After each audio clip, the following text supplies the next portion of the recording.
Hello and welcome back to the League of Legends Pro Series here in summer of 2018. It is a scorcher here in Shanghai, but we are over in Hangzhou. At least we're tuning into it. My name is Paul. This is FLICKR, and how are you feeling, Frusk?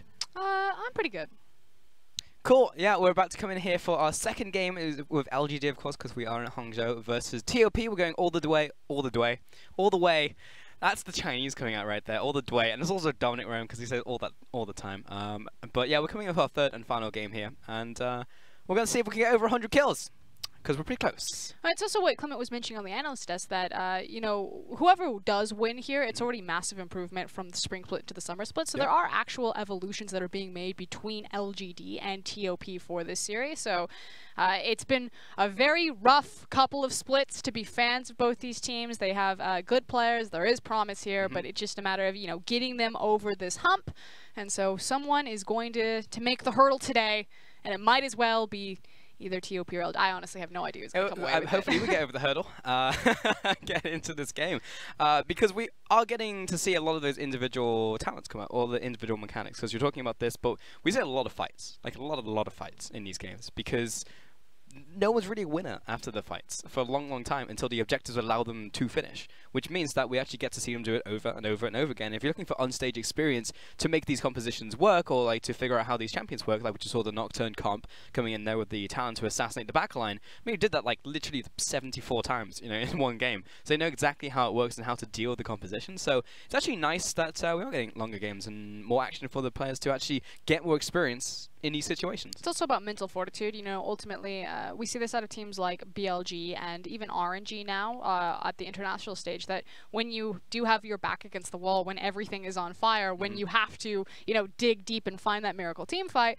well, TOP and LGD have so much of that experience now because these games are getting drawn out. They're very back and forth. It's about capitalizing on that moment, you know, forgetting the previous 10 minutes and just having like a hard reset and not letting yourself get tilted, not letting your emotions overcome you, especially for very young players and fairly young teams in reference to TOP. Oh, for sure. I mean, what were the analysts talking about the other day? Talking about is Invictus Gaming and FPX. Yep. Had it was like over 11 years experience on Invictus Gaming and like 15 years of experience on FPX, which is insane, by the way, if you think about it. Because you think of FPX as like a new organization within the LPL, and then the players have so much experience on the stage. So yeah, for sure, when you're looking at some of these players, I mean, it's really the likes of like a PYL, for example, who's been around the block, or even a Goon, yeah, for a long time. You know, these players and teams do have that experience, or in some places don't.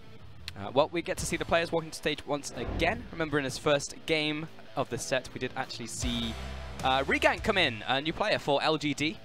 Used to be called Gangster, coming in from Korea, and specifically Griffin. Now, I feel like, you know, just a few people probably know who Griffin are over in the LCK. I actually really liked his early performance, but then Amy got subbed in and will be here for our third game in Hangzhou. But it's this guy on your screen who is really the savior for LGD, as well as Y4 alongside him. So the two, I don't want to call them Bash brothers, but Jinu and Y4 trying to be the saviors of LGD, and then probably an assist from Yuki coming in, whereas Amy and PYL, you know, you have your ups, you have your downs. Mate, but your sign's still upside down for an entire series and a half. Someone tell him, please. He just sets it down on his lap, and then he just picks it up the same way. I guess he never looks at it either. Whereas on the other side for TOP, the saviors have been XX and Goon. I feel like the mid-jungle synergy has been pretty on point. They've been controlling a lot of that pivot point in the map. Even their bottom lanes have done well.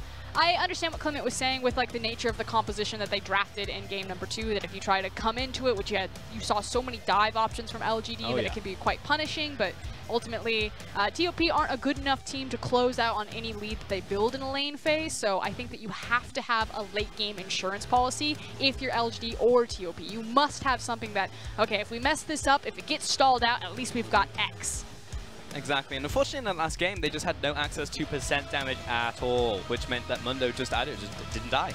Could not die, was incapable of dying in that game. And we've seen Mundo been running way globally. I believe in the NALCS just the other day, he was undefeated, so we continue to see him prioritized in the LPL, although not as highly as some of the other regions, especially for how devastating he can be. But maybe that's just the fact that we have so many players who just believe that they're better and think that they have you know, counter matchups or can execute correctly on the counter matchup even without jungle pressure.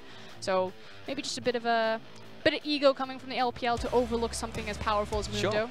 Yeah. At the same time, I mean, like, again, we talked about the Darius matchup. It's nice for the mid-game and late mid-game when you have a Darius who's farmed up for the team fights. But if you go past that, then Mundo would just run away with the game, literally, hitting sadism and just running around in circles. So, again, percent damage, do a doozy, put a Vayne up top lane. Or the ultimate hard counter, ban him. So it feels like we have kind of 3 champions that we're going to be paying attention to in this draft phase. It's going to be Darius, it's going to be Mundo, and it's going to be Swain. Now, Swain has been the priority pick from both teams when they've been on blue side.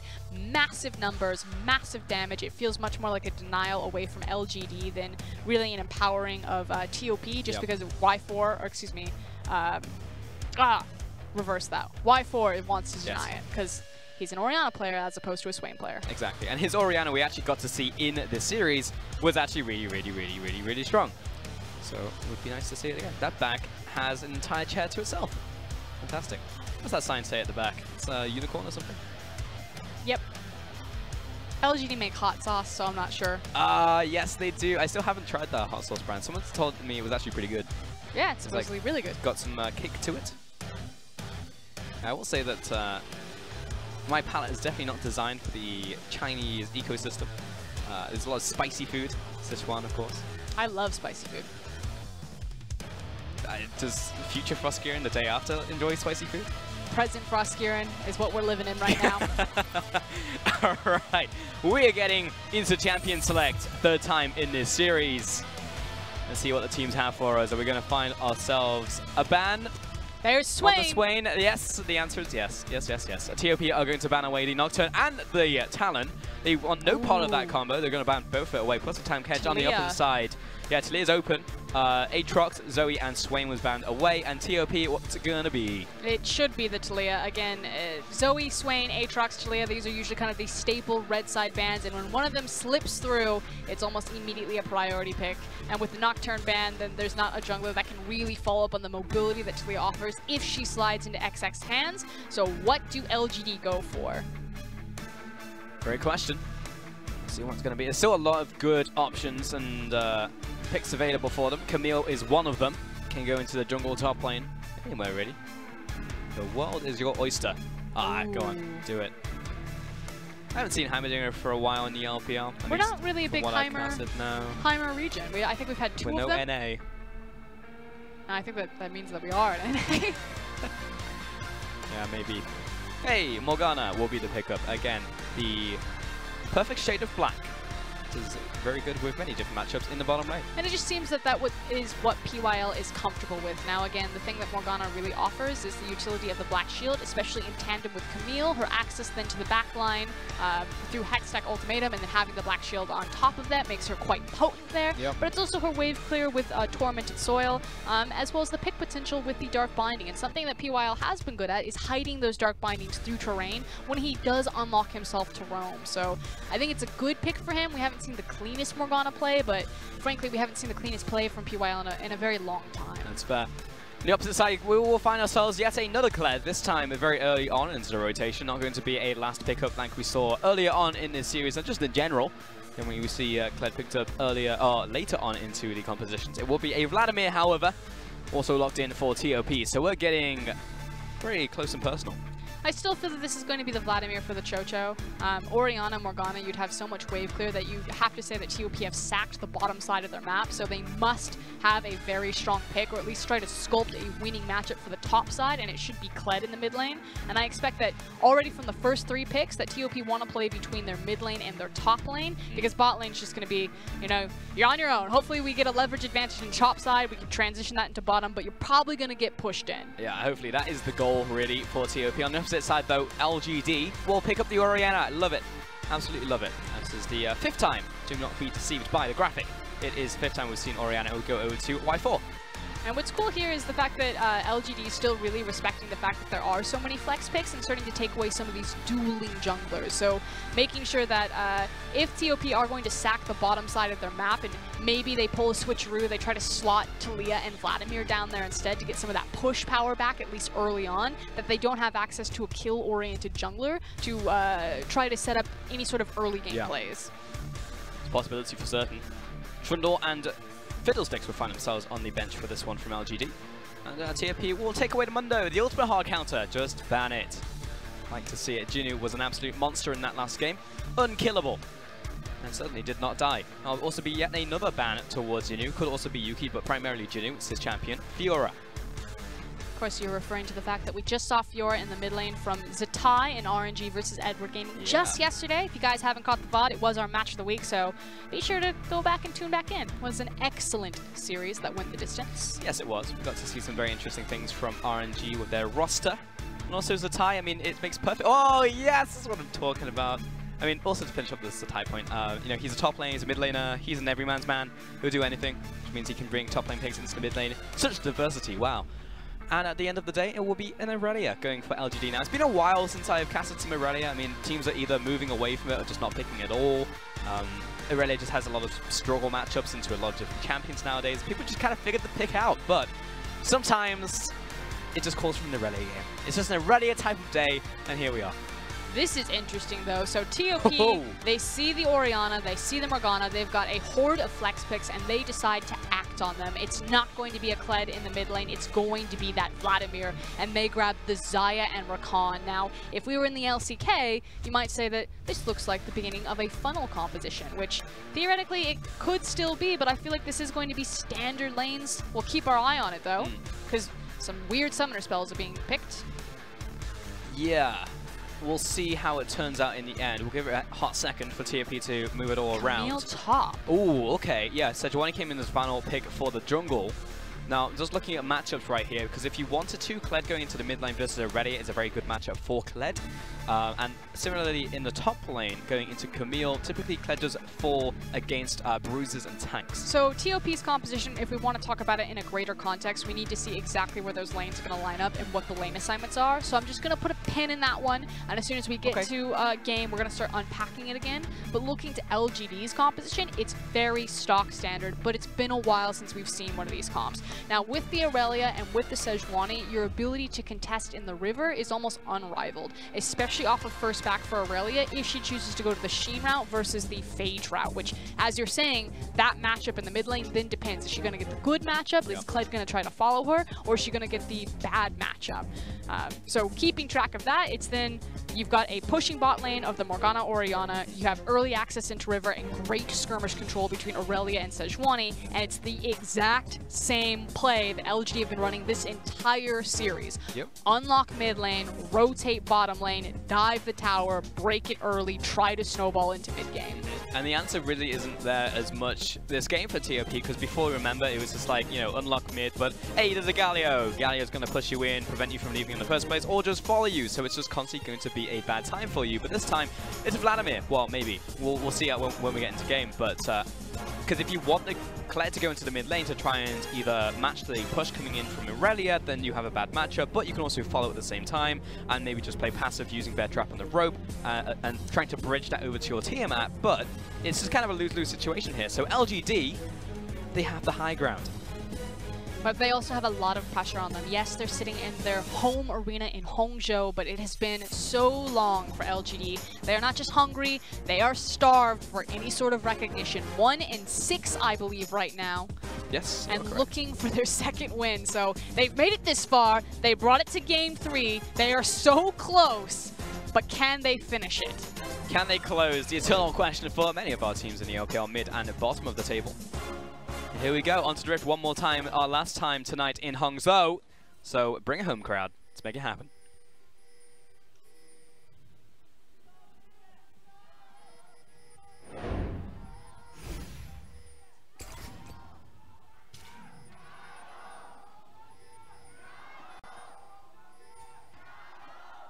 There are many things you could say about LGD, but you cannot question the fan support. It has been unwavering and consistent. They're still going. Yeah, for certain. And as you said before, I think it was series game 1 in this series. This is like they've been through some real rough times. If you're an LGD fan, and I feel like you, Frost, know better than anybody how rough of a time it is I've to had be to an wear LGD fan. A wig for this team. Yeah, there was a cocktail dress that went with it, but that's true. Thankfully, that never saw air. Yeah, that was you actually look great in that. That was the worst, because it was just like we made this bet and we're like, damn, Frost looks good in it. Okay. had to wear a dress and a wig if LGD made playoffs. They did not. They did. Oh, hello! All of LGD just pop over the wall. It's a 3 versus 3 rumble in the jungle. And Cat is on the front lines as he always wants to be. Amy flashes over the wall once again. And Y4 on the retreat, but he is split from the team for certain. Command attack comes out, but he's still being chased down by Chocho. Walking into the bush coach vision. He absolutely is.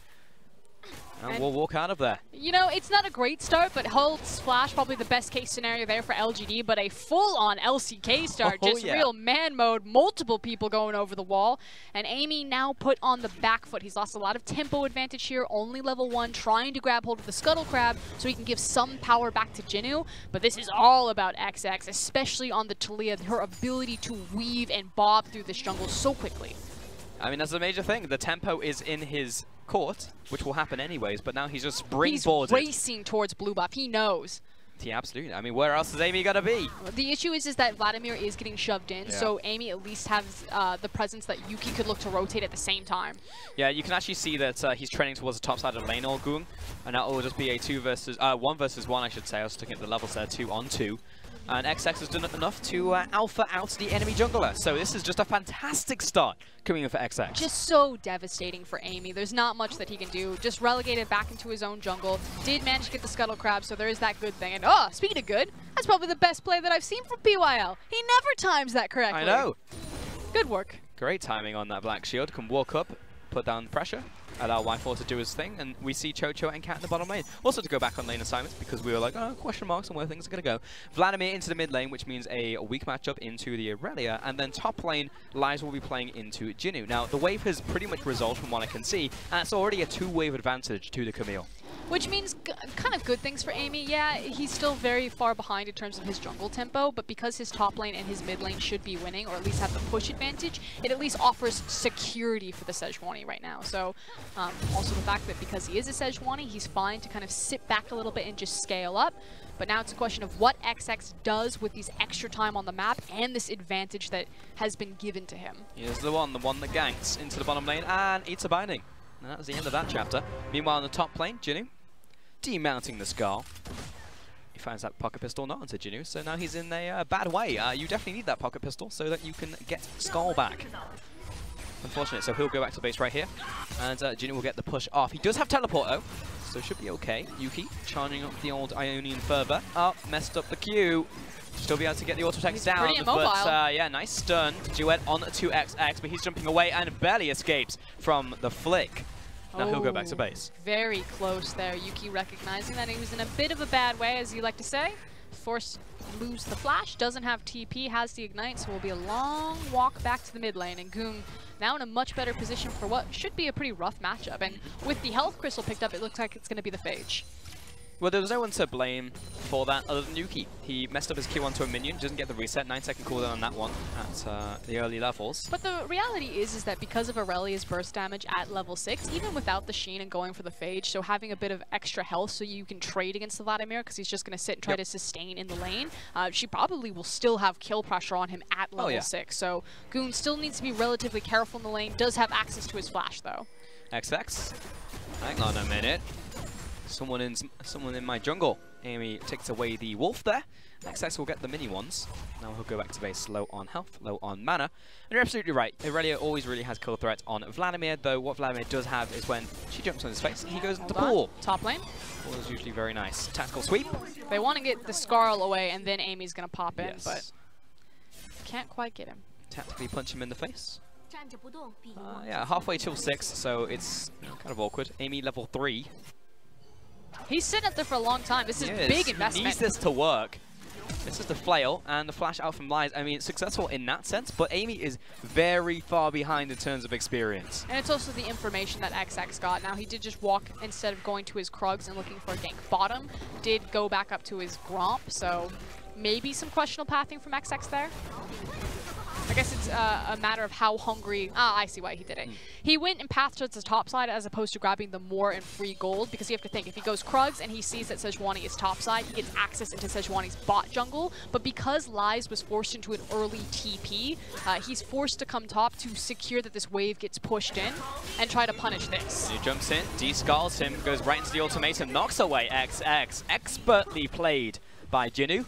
The wave will be pushed into tower, but still, there's the mechanics. Yep, so good read from TOP on the situation to try to get Lies back into the lane, or at least more comfortable, and great mechanical outplay from Jinu to absorb a lot of that pressure anyway. Yeah. I love to see Jinu on carries. I mean, his Mundo plays great, but watching Jinu actually play carries is where it's at. I mean, we'll all remember the old Riven play that we saw back in last year, I think. Didn't he play in spring? Yep. Yep. Fiora, Riven. Yep. Big carry player. Yeah. Really enjoy watching that. Yuki as well. You know, Yuki is also meant to be a big carry player. And we get to see him on Aurelia, so we're actually seeing all of this out from LGD. So if there's a time to shine, Yuki on a carry, Jinu on a carry, Y4 on his Orianna. Now's the time. 3-man gank that has been expertly spotted out by a nice ward. Thank you, Observer. Feels good, man. And now Yuki will back away in this mid lane, so there's a 3-man push happening on Cannon Minion. Duet? No. Feels bad to miss a lot of that gold, and it feels like TOP again. They read pressure on the map really well.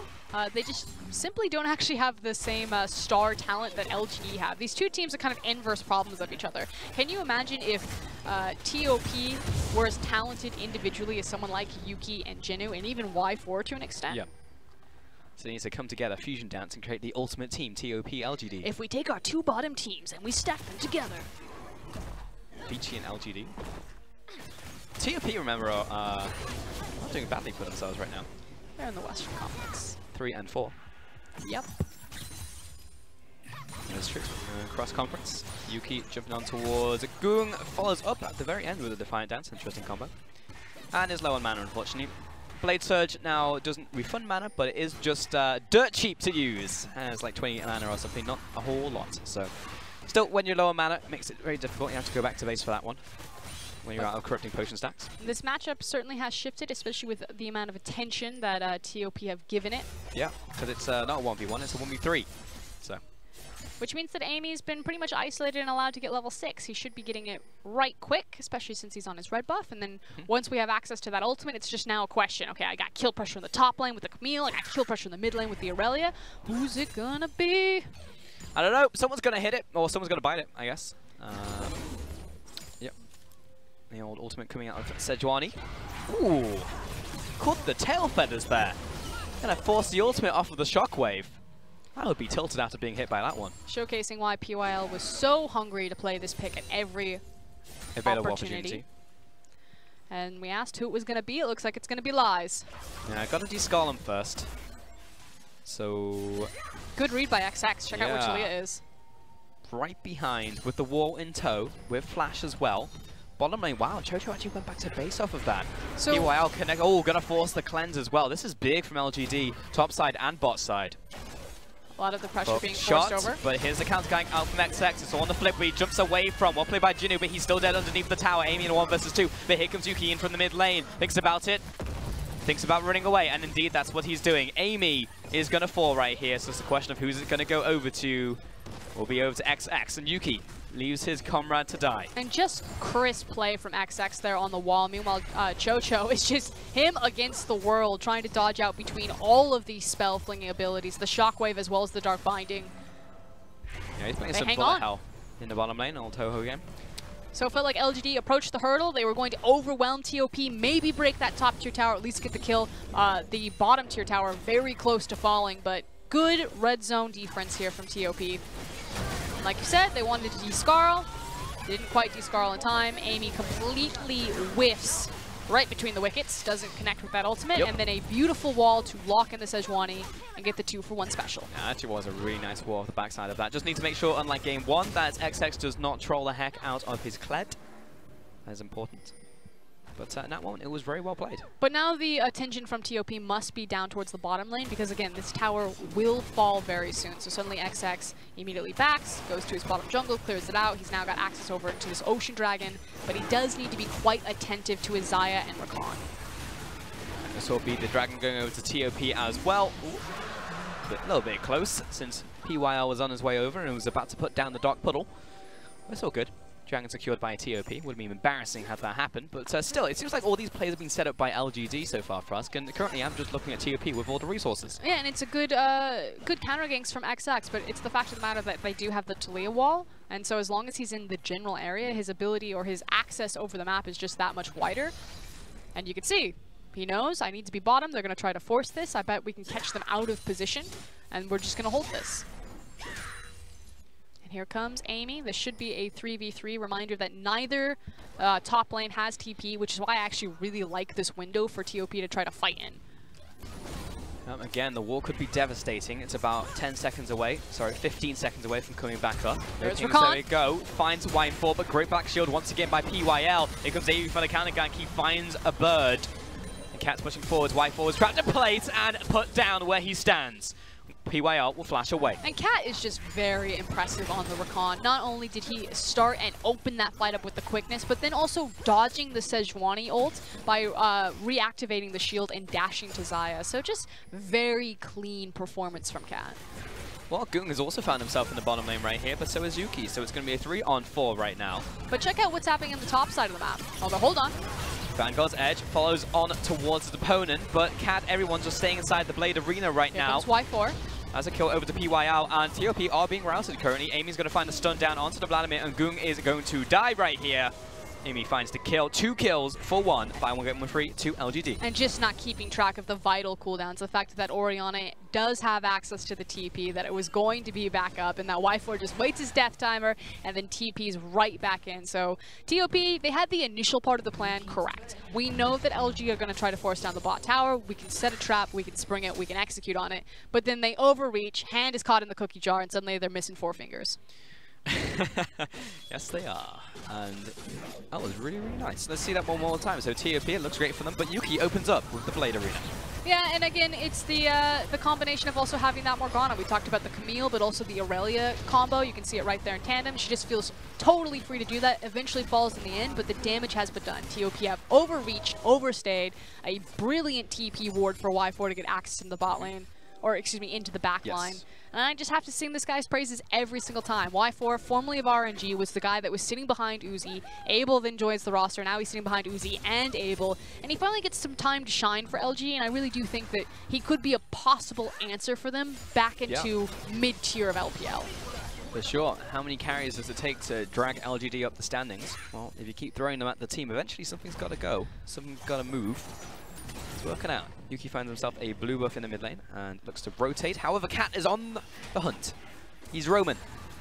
Much like his bigger predecessors, or counterparts I should say, the Tiger. He is hunting. What's he going to find though? He does need to be careful though. He should be aware that LG will be rotating up into this top side because of access to red buff. So just, I like the fact that he's scouting. I don't want him to go hunting. Lions will get the tower and even ourselves up on the towers. TOP will regain control over the gold lead, in fact, off of that. Even though there is a CS advantage in every single lane. Think about that one for a second. But XX is ahead of kills, ahead in farm. So a lot of this is in the jungle right now for TOP. We'll see if this can maybe snowball into Rift Herald control, because the big hurdle is, of course, going to be this mid-tier tower, and then what both these teams do on an open map, because for majority of the series, it has been an absolute fiesta. Open map goes down, and we just all lose our minds. Yep. Never engage TOP or LGD on an open field. They'll just stance battle. Here we go. Oh, hello. Nice dodging from Yuki. But PYL, he's by himself. Unfortunate. He'll go into the perfect timing. Is there enough time? Blade Cage comes through. And Yuki into the back lines. He finds one, looking for another. He's onto XX. Following through with the pebbles. He's 1 versus 3 and will be taken out by Chocho. Meanwhile, the Vladimir goes down and Jinu pushing forward. He's got the ultimate. The ultimatum was his. That will be a kill. And here comes Amy looking for the bear trap. Oh, away from that one. And Y4 put down by Chocho. That was just frankly dirty from the Xayah. Also the fact that when the Camille was looking for the backline dive, he has access to the ultimate, and then immediately Jinu has to flash over the wall. He's like, too deep, I'm not getting the kill here. Repositions himself, then catches out Y4 and cleans up the back half of that fight. So huge credit to Chocho. Fantastic stuff. Finds 2 on that one. In fact, the 2 kills that TOP did find in those in that fight. 2 for 2 in the end. But it started the Aurelia and the Kled. And I do want to give credit to PYL right now. This is, again, probably one of the best plays, has the perfect timing, making sure that the flick's not there, and make sure that he gets his ultimate off before he hits the perfect timing. And at this point, you're like, LGD, they've done it. But here comes Chocho. Picks up the first kill. Now watch this. Jinu goes into the backline, perfectly timed from the Xayah. Goes up into the ultimate, sidesteps, catch the Orianna, boom. 1-2 punch, there's 2 kills, thank you. Very, very nice stuff coming out from Cho. I think while that replay was running, though, I think Jinnu just died. Now, I don't have the CCTV footage, but I think he died in bot lane. So that has opened up a bit of an opportunity for TOP to not get anything. In fact, LGD are still on the aggression. Top side of the map is over to them, and they're actually clearing out wards around the Rift Herald right now. Live fast, die young. That has been LGD's motto. They don't like to lose and bleed out slowly. It's unfortunate, though, that when they do get leads, they kind of pause with them, but when they're playing from behind, it's just fast and furious. Don't know why. Yeah, 100%. Live fast, die young. It's a good moniker to live under. Well, I mean, live, I guess, is the wrong word, but while you're doing it, it's fun to watch for certain. Bot tower is going to go down to Lies. That will be yet more gold in the pockets of TOP. And LGD again looking towards the dragon this area once again. There is no Morgana to trap them this time, though. 8:13, Xayah has completed the new, Storm Razors? Or the changed Storm Razors, I guess I should say. That's the one. So, pretty big power spike for her right now, and this is exactly why they have this confidence to step forward like this. Step 2. Yep, Chocho's definitely doing that. Oh, the pin down on the front lines. He's just dead. Cat, where did you go? Yuki following through over the wall, finds another, looking to move on to XX, and he is just sliced and dicing on the front lines. Gets the heal out from Triumph, and Lies turns up to the party, but everyone is dead. He's with a Vladimir. You and me, buddy. You and me to the end of the night. But Gung is dead, and now I guess it's just me. Lies, 1 on 5. Did not win. Ah, disaster!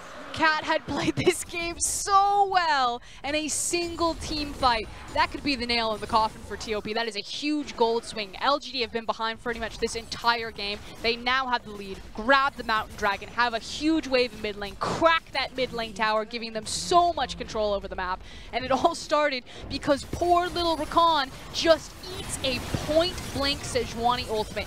None of the hard CC goes down. Kled is then late to the fight, and the damage has already been done. Xayah quickly falls, and it's just, LG just tore them apart.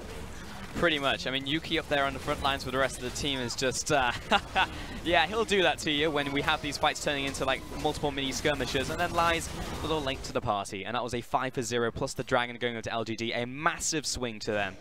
I say massive, but in terms of gold, it's about 2,000 gold. But it's more about what it means for the rest of the map. These fights are just so hard to keep track of because you're dealing with two champions like Aurelia and Camille, and just how they're bouncing around and skirmishing and skating through everything. It is very reminiscent of the Talon Nocturne composition. And I can only imagine how hectic comms are for TOP trying to keep everything in order and everything clear as LG are just dashing through them. Especially when they're engaged toward the guy with 0 damage in the last fight because he died before it pretty much started. So already your comms are in flux. And yeah, following it through, very difficult. Aurelia did almost 4,000 damage on that one. Yeah, that's quite some damage. And Y4 close behind as well, 2,500 on the Orianna. I feel like there's just too many carries that LGD have managed to get themselves. Cat tries to find a pick, and PYL again! Has he just been, what happened? A pool shark? Is that what it is? When you're just like... I don't know, but someone took the belt off backstage because PYL has been with Amy for this game 3. He is in much better form right now. It looks like an entirely different PYL. He hasn't even died this game. He's 100% kill participation. This is the best that we've seen PYL in weeks. Can we get the player gam over to him? Can we actually see if there's PYL on stage? 109. Morgana. He's playing out of his mind right now, and that's exactly what the team needs. You fix that one point, that one chink in the armor, and you're good. Only as strong as your weakest link. Yeah, really good stuff out from LGD, in fact.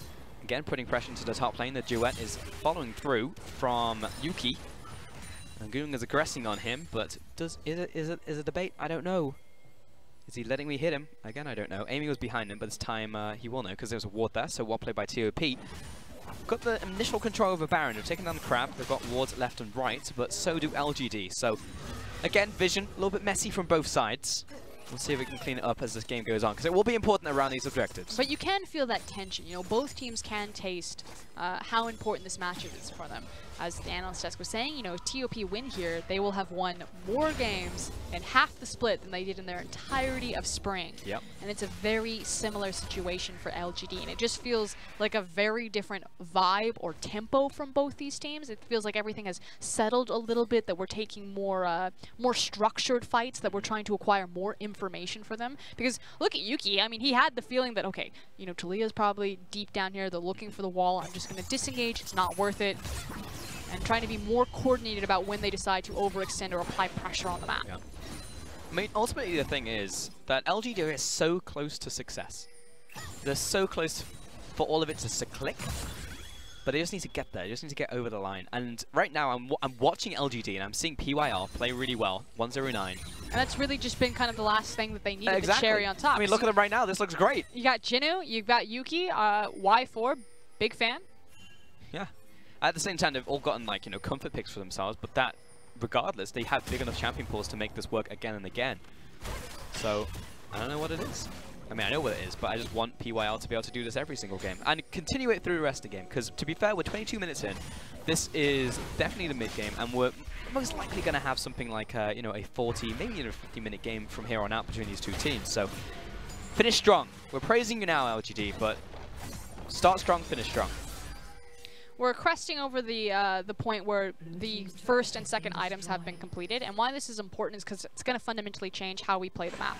So right now, LGD, what's cool about their composition is that if they want to, they can deathball. They can play a full 5v5, whereas TOP do not have that same flexibility. They really are only strong in the 5v5. It's hard for them to play the same 1-3-1 or 1-4, not just because of their dueling options, but because of their lack of mobility. So you can see that Cat's trying to set up here for this, but he needs to play it perfect. Oh, this is real scary for Jinnu. Hasn't descalled him just yet, goes into the ultimatum, tries to dodge away, lies into his passive, jump away from, fantastic ult coming in from Amy. Diffuses the entire situation. And this is why I said he has to play it perfect. Was that the charge? I heard it. No, I think he was just remounting. Oh. I see. The wall definitely came up though, but for now is a full disengage. I thought Jinnu was a dead man. Well played to Amy. Also been stepping up this game. Yeah, and LGD, again, the mentality is that they want to spread out, they can play the map, they have a lot more win conditions and versatility about how they execute and clean out this game. The Dragon spawning in 23 seconds, there is access to the Baron, but so far it feels like everyone's pretty calm and collected and willing to play this one out slow. We talked about kind of that tension, that importance that is building up for this game. No one wants to risk the biscuit on just a random mid-game skirmish. I mean, at the same time, you have compositions where, you don't want to wait forever, but it's okay if you wait just a little bit longer to find that perfect engage, perfect skirmish, and make sure the fight starts off well for you. We'll see on the opposite side with talking about items. There's actually a bunch of Zhonya's that have been now completed, so at least for the squishy targets on the side of TOP, it's a little easier for them to stay alive from the onslaught that is literally just a hail of blades, not the mastery, but Jinnu and Yuki, who are just always on those front lines and back lines. I actually think we have to change up our language. I don't want perfect engage and perfect fight. I just want good enough. Just get her done. You know what I mean? Like, slap some duct tape over it, get some W40 in there, and let's call it a day, pack it up. And for me, good enough is just being right place, right time. As long as you're in the general right area, which it feels like both these teams are recognizing what the other one wants to do. So, yeah, there's some cracks, there's some fissures in terms of the execution, but so far it's been a much cleaner game than game 1 and 2, which if you had asked me if this is how the series would turn out after game 1, I would have been like, ugh, again, taking a run at that balcony, but... I see, so it's not like a sniper rifle, it's more like a shotgun with a choke on it. Yep. So it's still the shotgun approach, but, you know, in the right area. I like it. Glass half full. Glass half full. Recurring themes, ladies and gentlemen. Oh, so it good. Feels so good. See, this is why I'm a Aurelia player. You get to do things like that. It's just so satisfying every single time you do it. Pretty sure that's my fetish. Yeah, it's just, dude, it's so fun. Yeah, does burn up your mana though, so. It's also important that you do that mid-fight. If there's any minions nearby, make sure to always go for those minions to keep up your Ionian fervor. That's exactly what Rookie did in Rift Rival's scouting ball. Rookie in the bluer fight when he was playing Aurelia. That was a bad ultimate. They're charging. Right down the mid lane, and Y4's like, haha, you can't change directions. But you did burn my flash, so that feels pretty bad. And that's the big thing. It means that TOP should try to force this fight. Jinnu's right here, comes in with the ultimatum, but he is dead. He's going to be trapped up in this one, Cat, but PYL jumps forwards, goes into the hourglass, finds the stun onto 3. Oh, he's instantly going to die, though. Blade Cage doesn't hit anyone, and Yuki turning this one around. It's a skirmish on the front, but TOP being routed. Goong chasing down, or being chased down, goes into his own John, is trying to get his cooldowns back, but he is dead. And that is 4 kills for 2. Advantage, LGD. And LGD came in with the cavalry there. Yuki, massive on the Aurelia. They find the flank, they find the team fight, and because Amy and everyone is still relatively full health, it looks like they're going to charge towards the Baron. Now, look at your map. XX is running to the rescue. Doesn't have access to the Talia wall, does have his smite, no flash. Yeah, no wall was the big one, so he's going to have to walk it over, and he's going to be blocked by Whitefall with the ball. Walk in. Yeah, this ball is just going to be a pain in the ass to get past. I don't think he can, to be honest. Not going to happen. Yuki, not with his core, it was Y4 in the end, and Junior was also there just in case to assassinate, just in case he stepped up. Now, it started off with the Kled, didn't end with him, but there was a lot of missed things coming out of LGD, yet they still won, so take me through it, Frost. And good job on Y4, burns the flash, so there goes the charge, and they think they've caught Jinu, but Jinu is able to last long enough and do enough damage, especially with Y4 kind of peeking in on the bottom, that it serves well. Then PYL, big man play, comes in, hits the ultimate, and then the stopwatch, and again, they have stalled out long enough that Yuki was able to walk from the top side of the map all the way over to participate in this fight, and just cleans it up with massive Aurelia deeps. Yep, turns out if you have no CC and you burn everything, then Aurelia will just kill your entire team, and he's actually just going to do that onto Go. Oh, perfect timing coming out on the Blade Cage right there. He's going to finish him off with a quick Blade Surge. Meanwhile, in the bottom lane, Jinu going to try and do the same, but there's two targets here right now. Going to hook shot away. There are two angry people on his face, and he will eventually die. Pebbles going to finish him off. Cat thinking about getting involved in that one, but in the mid lane, the triple man stack from LGD going to find the mid lane tower. Add a Yuki into the mix, and this is going to probably be an inhib. And it's just table scraps, however, for TOP, because like you said, it's probably going to be the inhibitor. The waves are also stacked up on top and bottom if they want to try to take more. In fact, they could maybe go for the game here. They're thinking about it. Four-man stack in the mid lane. They've got the Baron ready to go. They find a catch down onto Cat. Meanwhile, on the front lies, he gets de-scarred and de-deadified. He is gone. Y4 chasing after, and Cat on to the fountain. LGD find the picks they were looking for, and Amy, he's low, but he is regenerating. PYL just cannot miss a banning, apparently. Gung pushing forward. He's a big Vlad, but is he big enough? Human play goes down. Here's a last chance hurrah for the team, but Yuki, he's onto the Nexus. He knows he can keep hammering away at it, and Amy sees this. He joins in with the duet, and that will be the win. In Hangzhou, they resound because LGD find a second win of the split. And LGD finally get to take a bow in front of their home arena. 2-6 now. Yeah. It doesn't climb them much on the standings. Yeah, it seems like it's just table scraps themselves, but it is such a sigh of relief for LGD fans because for the first time, you can see hope. There is light at the end of this very dark and very long tunnel. Unfortunately, we don't know what the light is just yet. Is it the sunshine? Is it a man with a torch? We don't know, but we're going towards it for LGD, and that's all we want to see. Big smiles and from the sign crowd. Is still upside down. Well-deserved bout coming in for LGD in the home arena. Second win, series win I should say, of this split. So haven't had a lot of them, but it's got to feel good. And you have to then kind of take away the ingredients here. You know, what really works? How do you continue to reinvent LGD and reinvent this type of success? Carries. Give these guys carries. Yuki, Jinu. Y4. These guys, they are confident enough. I don't care who your support staff is. Hopefully PYL stops power inting, hit a phenomenal game in game number 3. Oh, yeah. Very rough in game number 1 and 2. But these are your win conditions. Look at your 3, brand new players to this roster. Play around them, invest in them. And this guy on your screen, captain, shot caller, longest standing member of LGD, you must be on your best behavior, on your best form, because you don't need to hard carry anymore. Let your team do it for you. I don't know if it's a mentality thing at this point for PYL, because you get to that game 3 and you're like, actually, wait, we're on match point, we can win this. Maybe that was PYL waking up and being like, all right, let's go, let's do this. Rally behind me, let's finish this game out. Because that was night and day performance out from game 3 versus game 1 and 2. Like, he's a completely different player that I saw. Yeah, we'll see who gets the MVP. I have a feeling it's going to be Yuki on that Aurelia in the mid lane. But frankly, so. MVP performances across from every single member for LGD for that game 3. When they really needed it, when they needed to dig deep, find the momentum, crawl out of that barrel, they were able to do it. So only good thing for LGD and LGD fans. Yeah, they have all the pieces there. They just need to put it together and do it again, because that was a really good game 3 out from LGD. For now, though, we are going to send it back to the analyst desk to take a look at the game and send us into our final match of the day. Thank you so much. And LGD with the win in the home arena. They're able to finally take the victory against TOP here. And Clement, I got to come back to the question that was somewhat posed to me. If our last place team in the East beats a 4th place team better in the West. Ooh. Is the East just that much higher up a rung than the West? Now that we're seeing LGD take a win, or do you think this is a one-off for LGD? I definitely think the Eastern Conference is much, much better, and we could probably send just any playoff team into the West, and they would be top 2. Okay. That's actually my guess. Well, there we go. Even LGD? I said playoff team. LGD is not a playoff team. Okay. So let's get into that LGD victory because there's a lot to break down.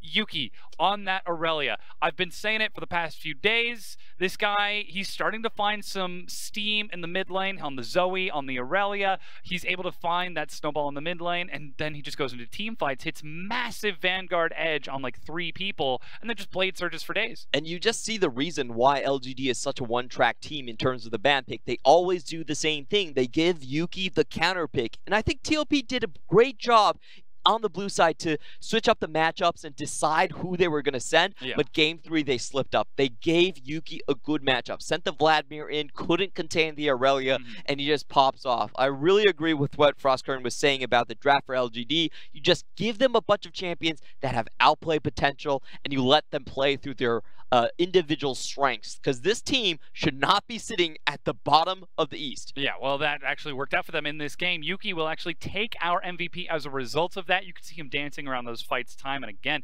with the massive damage that he was able to output. Very successful play for him in order to chase that down. 6, 2, and 10.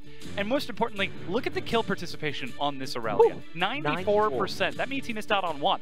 Yeah, basically picked everything up. He had great team fight plays, especially the last one, where he killed the Rakan incoming with the Defiant Dance to make sure he wasn't CC'd and could continue to go on with the Blade Surge to pick up the Xayah kill as well. So this is LGD. You know, they're looking for they're finding their stride. They got the late game answer now. They've got the Orianna for Y4. They've got the composition answer in the top lane. You know, Jinnu, you just can't play team fights. It's fine. We'll give you a split pusher. Keep him in a side lane the whole time. Seems like that was the strategy for LGD. That said, it's now time for us to move into our second best of 3 for the day. For those of you who are unaware, we're going to be running that off of delay, so you're not missing any of the action there, as Billy Gaming are heading out to Chongqing to challenge Snake in the Snake Pit. And we've actually got the picks and bans done, because again, that game has started a short while ago, so we've got those picks and bans ready. We'll go ahead and bring those on your screen and take a look at that. Billy seems like they're on blue. What have we got?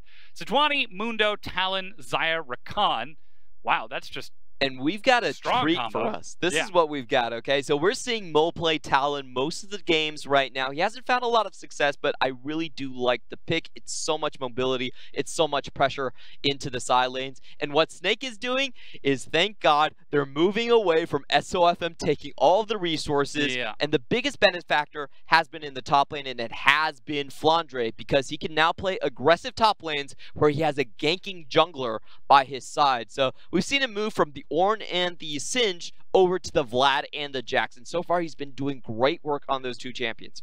And is this Snake returning back to the style that we saw them play just 2 days ago? It's not a marksman for Light in the bottom lane. Instead, it looks like he's taking that Swain down there with Galio presumably going mid.